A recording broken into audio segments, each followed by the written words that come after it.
I'm gonna do an oil change on my 2022 Wonder front twin bed. Thought I would share this information, those of you that have not changed your oil yet, and show you. It's pretty simple to do, so follow along. So first thing we're going to do is take this cover off, and right here you'll see I've got a couple of levers there that you turn to open. So to get this cover off, you're gonna pull the top first, because the bottom has a little lip down here. So you're gonna pull this top out, and then as soon as you pull the top out, it's just gonna kind of fall back, and you're gonna be able to pull it right off. If you try to pull the bottom off first, it's gonna be difficult to get off. All right, so the first thing you're gonna do is you're gonna run your generator for about 5 or 10 minutes, which I've already done, so it's hot. It helps the oil drain a little bit better. You can turn it on inside, or you can just hold this button to start. It does jerk a little bit when it first starts, so don't worry about that. You just want to keep holding that in until it gets to a nice rhythm and starts, or you can start it from the inside if you prefer. I would say run it at 5 or 10 minutes. And then once it's warm, then we're going to show you where to go from there. Okay, so now we're up underneath the van and directly under the generator. And we've got a cover there that we are going to take one of those screws out completely, and the other one we're just going to loosen a little bit so that that cover will kind of slide over to the side. To remove that, you need a T30 Torx screwdriver. So get you a T30 Torx screwdriver and remove one side, and then the other side just loosen just a hair so that that will slide around. I removed one of them and slid the little cover around, and now you can see the bolt that is holding the oil in. So that is a 12mm socket. So you're going to put your oil pan underneath this 12mm socket, and just take the tension off with the socket wrench. And then once you have the tension off, you're going to take it off the rest of the way just with your finger. And you're going to want to wear gloves for this, because as soon as you get that bolt out, you don't want to let it go. It'll drop down into the oil pan. You want to hold on to it, but as soon as it lets loose, all of the oil is going to immediately come out of that hole. So you just want to make sure you're wearing gloves for that.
It's a little windy today.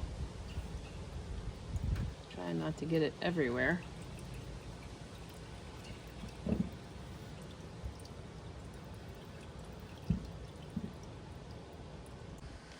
All right, we have drained out all of the oil, and so now I'm going to put the bolt back in. All right, I've got the bolt back in, and I got it on there as tight as I can get it. Now I'm not going to put that cover back on until I fill up the the oil and start the generator and run it for a minute because I want to make sure that bolt is tight enough and I don't have any leaks. So I'm going to put this SAE 15W40.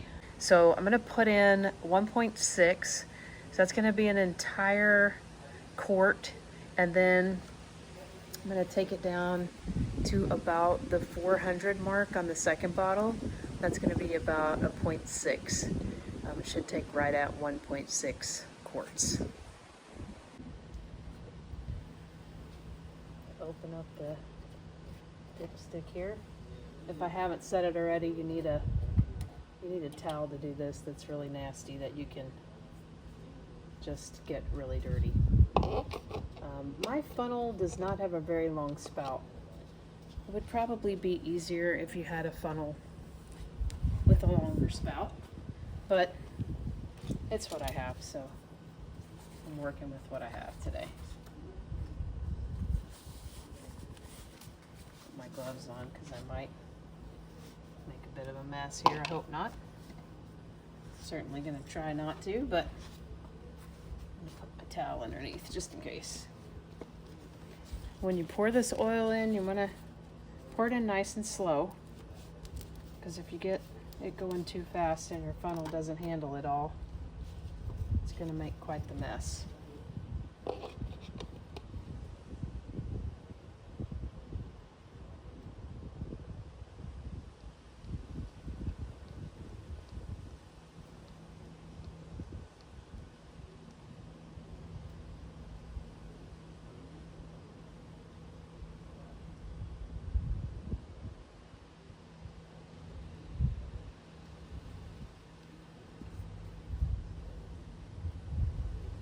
Said I'm going to take this one down to about the 400 mark.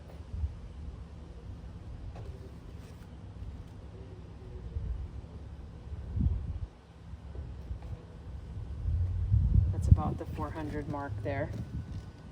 So I'm going to do that one first, and then I'll do a full one.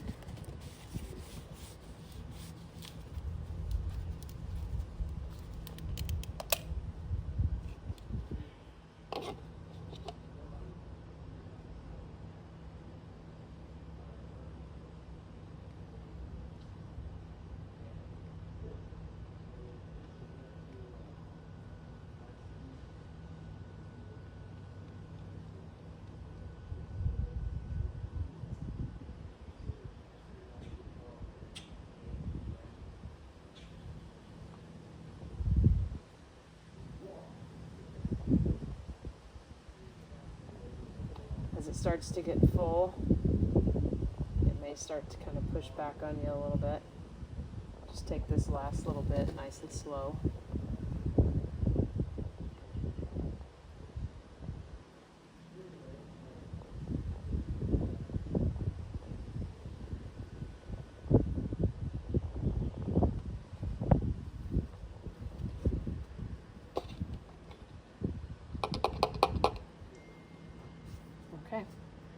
So I've cleaned off my dipstick, so I can put it in there.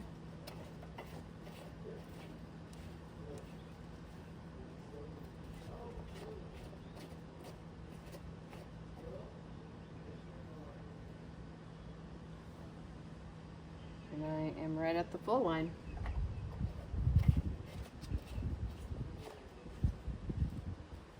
And that's it.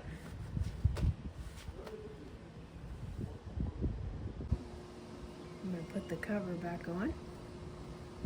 So remember I told you, you got to make sure you get that bottom part seated in there first, so that this top part will just slide up in there. And once it does, close that up and you're done.